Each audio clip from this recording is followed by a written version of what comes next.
The sea was black that When do you night, think we'll shove a off? restless sheet of until this cold weather water clears up, I reckon. stretching beyond the limits of sight. Somewhere out there, barely visible through the wind-torn darkness, 40 German submarines crept toward a lonely convoy struggling westward across the North Atlantic. The escorts knew the odds. They knew the This is the primary mathematics assault of vector. survival.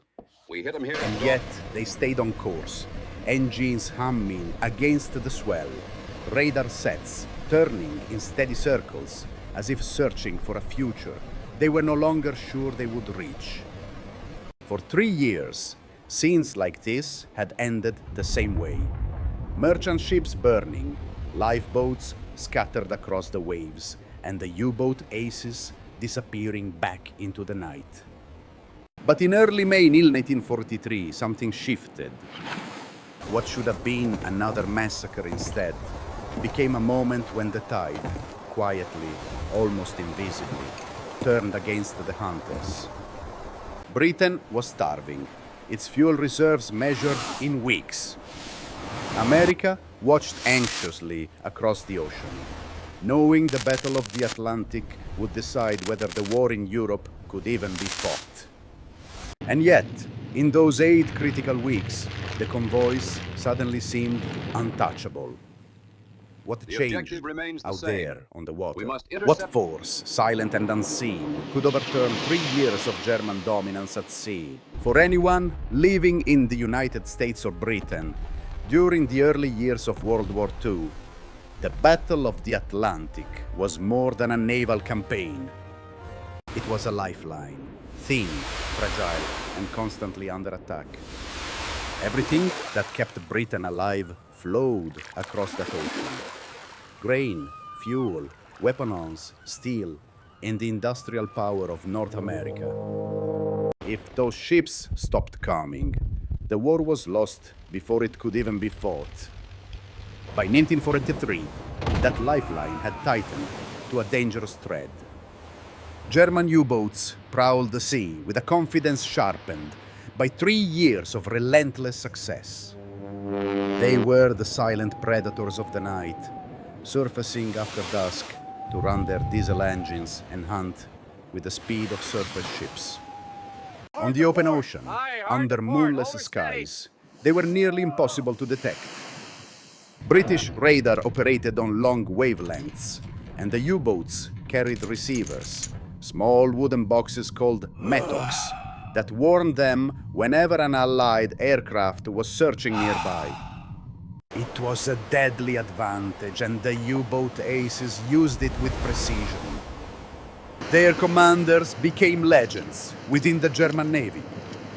Men like Werner Henke, who carved a grim reputation across the shipping lanes of the South Atlantic, and Erich Topp, whose victories were recounted like heroic sagas in Berlin. They understood the rhythms of the sea, the habits of convoys, the weaknesses of their escorts. To Allied sailors, these men were shadows, unseen, unpredictable, and lethal. The mathematics reflected the terror. In March 1943 alone, German U-boats sank 82 merchant ships in the Atlantic, nearly 500,000 tons of supplies lost to the deep. British fuel reserves dropped to a 3-month supply. Bread rations tightened. Military leaders in London whispered the unthinkable. If this continues, Britain may not survive the year. Convoys still sailed because they had to. But every crossing felt like a gamble against a rigged game. Escorts were too few. Radar was too limited. Aircraft coverage ended hundreds of miles from land, leaving a void of darkness where U-boats waited in packs. Even American destroyers, newly arrived from the East Coast, struggled to protect the endless stream of supply ships. Into this growing crisis sailed Convoy ONS 5, 43 merchant vessels pushing slowly toward Halifax, guarded by a thin screen of 16 escorts. They were entering waters the Germans believed they owned. Days earlier, U-650 had spotted them and reported their position. From bases in occupied France, Admiral Karl Dönitz ordered every available submarine to converge. Wolfpack's Star and Fink changed course and began closing in, a combined force of more than 40 German U-boats, one of the largest concentrations assembled during the entire Battle of the Atlantic. To Dönitz and to the U-boat aces racing toward the convoy, the conclusion seemed obvious. The hunters had found their prey. The mathematics once again favored Germany. And yet, unseen by anyone on either side, the first cracks in that confidence were already spreading. Cracks that would widen into a collapse neither side could fully understand. As the wolfpacks closed in, another battle, one far from the cold waves of the North Atlantic, had already begun shaping their fate. It started not on the deck of a destroyer, or in the periscope of a German U-boat, but in the quiet laboratories of British scientists who had been trying for years to solve a problem their German counterparts believed was impossible. The problem was simple to state. How do you generate enough power at wavelengths short enough to see what the long-wave radar cannot? The answer came from a copper cylinder, small enough to fit in the palm of a hand. Inside it sat 8 resonant cavities and a magnetic field that forced electrons to spiral in tight, furious arcs.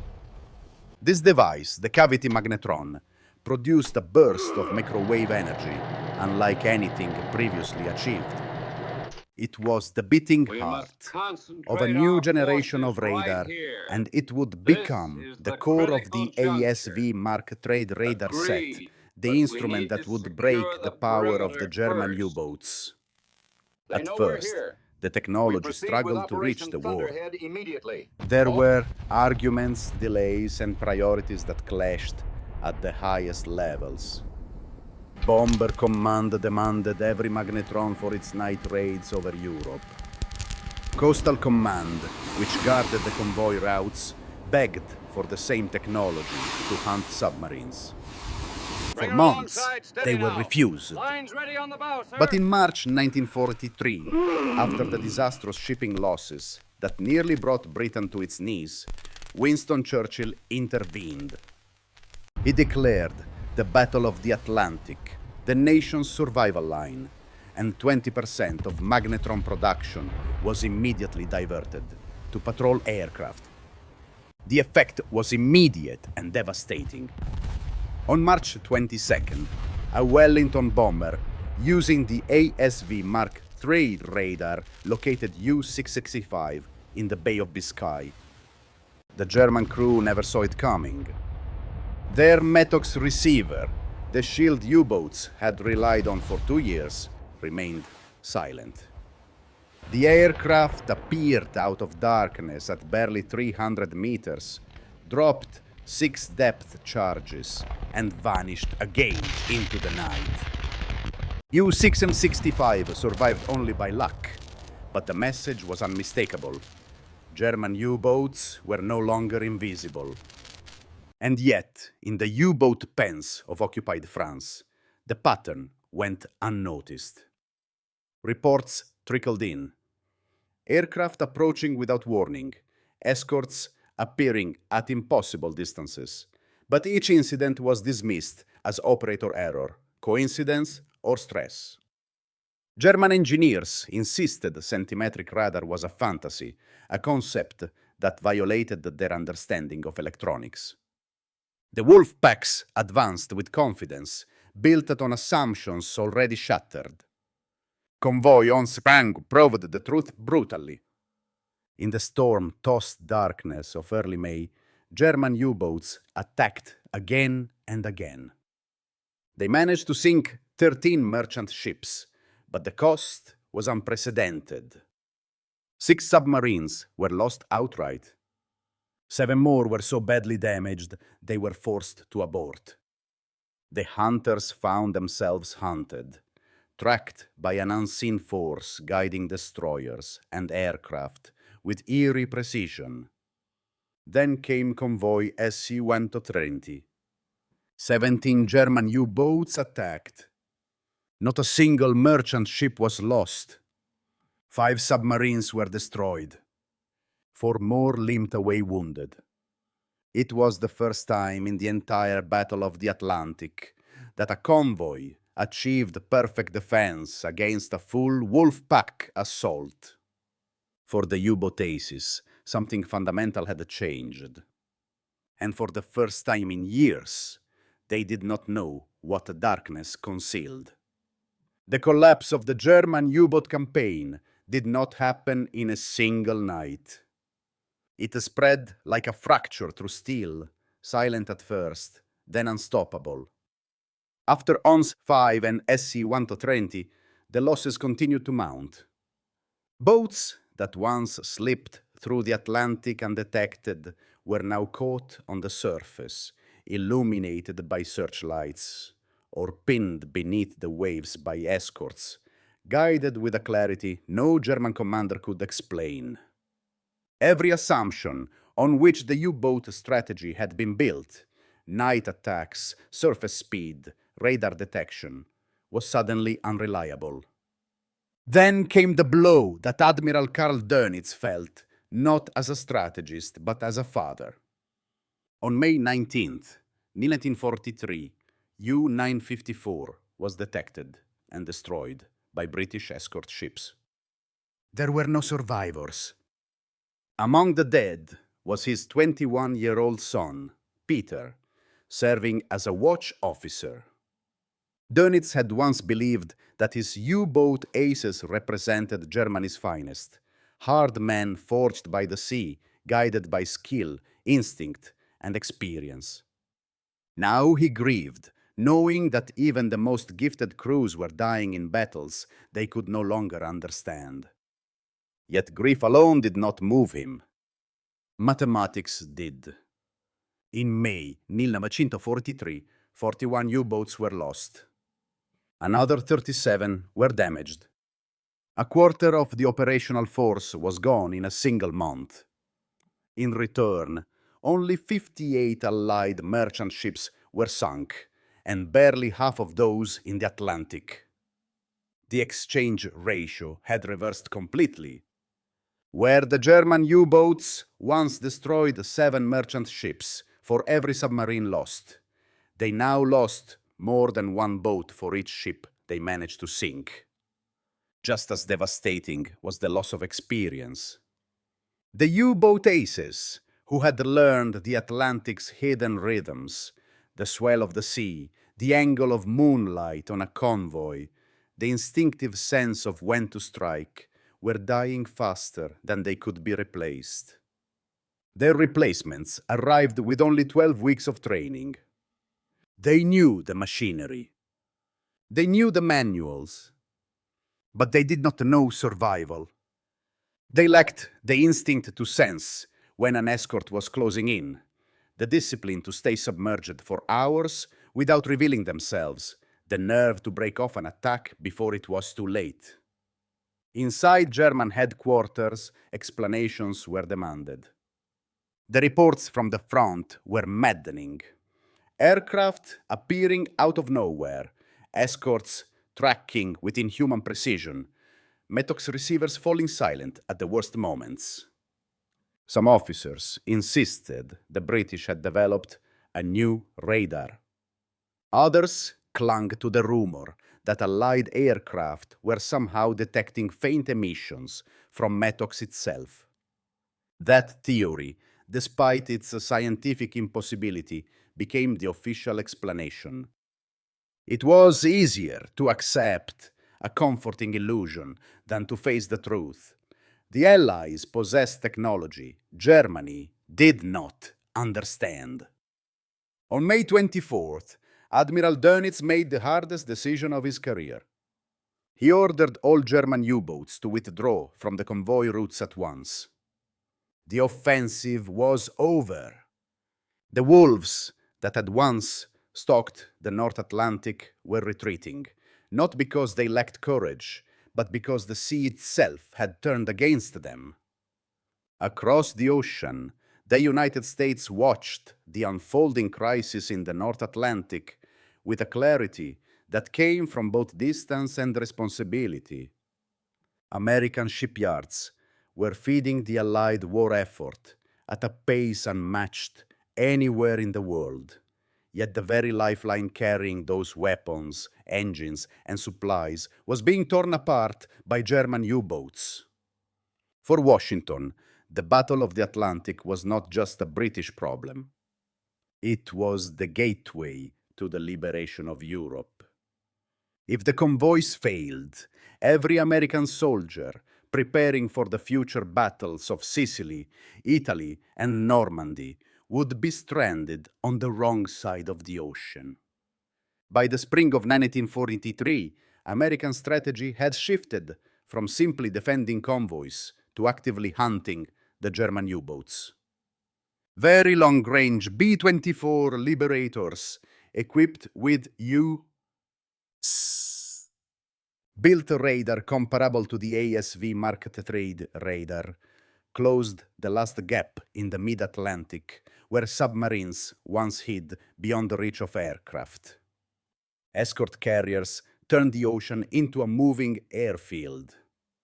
Hunter-killer groups roamed the sea, guided by intelligence, sonar, and centimetric radar that owed its greatest power to a device only a handful of scientists truly understood, the cavity magnetron. From a global perspective, the collapse of the U-boat offensive revealed a truth that would shape the next century of warfare. Information, not armor or artillery, decides who controls the sea. Once the Allies could see the submarines, once radar pierced the night and erased the ocean's anonymity, the German U-boats lost the very element that made them so fearsome. Even the U-boat aces, men whose names had once echoed through Berlin, could no longer rely on instinct or experience. Technology had changed the rules faster than they could adapt. Nations outside the Atlantic watched closely. In Canada, whose sailors escorted countless convoys, the victory validated years of sacrifice. In the Soviet Union, where Lend-Lease supplies kept armies alive, the safe flow of materiel meant survival. Even in neutral countries, naval observers understood the significance. The Battle of the Atlantic had become the proving ground for the future of maritime warfare. And for the United States, the lesson was unmistakable. Technological innovation, whether in radar, code breaking, or aviation, was no longer a supporting element of war. It was the element. The ASV Mark III radar was modest in design, but decisive in effect. With it, the Allies reclaimed the Atlantic. Without it, the German U-boats might have strangled the war before it ever reached Europe's shores. When the Battle of the Atlantic finally turned in May 1943, there were no victory parades, no grand declarations. The ocean simply grew quieter. The frantic distress calls that once echoed across the wireless bands, torpedo strikes, burning tankers, shattered hulls, began to fade. What remained was a truth that sailors understood instinctively. The sea never reveals its turning points in the moment. Only in hindsight do we see how a war can hinge on something as small as a copper cylinder. The German U-boats had dominated the Atlantic for 3 relentless years, guided by experienced U-boat aces who believed they understood every shadow and swell. But the rise of the ASV Mark III radar, powered by the cavity magnetron, rewrote the rules of survival faster than any strategist could react. That modest device, no larger than a clenched fist, stripped the ocean of its darkness and turned the hunters into the hunted. It was not a miracle weapon. It was a quiet evolution deployed at exactly the right time, and it changed the course of the war. For the Allies, the victory was more than tactical. It reopened the lifeline between North America and Britain, ensuring the steady flow of food, fuel, and materiel that made future operations possible. Without that lifeline, there would have been no Sicily, no Italy, no Normandy. The Battle of the Atlantic was not merely a chapter in naval history. It was the foundation upon which the liberation of Europe was built. For the German Navy, the lesson was harsher. Even the most skilled U-boat aces could not compensate for a technological gap they never fully understood. Courage, instinct, and experience, all the qualities that once defined the German U-boats, were eclipsed by a single fact. The enemy could see them. And perhaps that is the lasting legacy. Wars are rarely decided by brilliance alone. More often, they turn on small advantages, silent, hidden, unnoticed, until it is too late. The ASV Mark III radar was one such advantage, a reminder that innovation can reshape the battlefield long before anyone realizes it has begun. As you reflect on this story, consider the question that lingers over every conflict. Was it strategy, bravery, or technology that truly decided the outcome of the Battle of the Atlantic? We would love to hear your thoughts. If you value these forgotten pieces of history, consider subscribing. There are more stories waiting beneath the surface, stories that deserve to be remembered, understood, and passed on.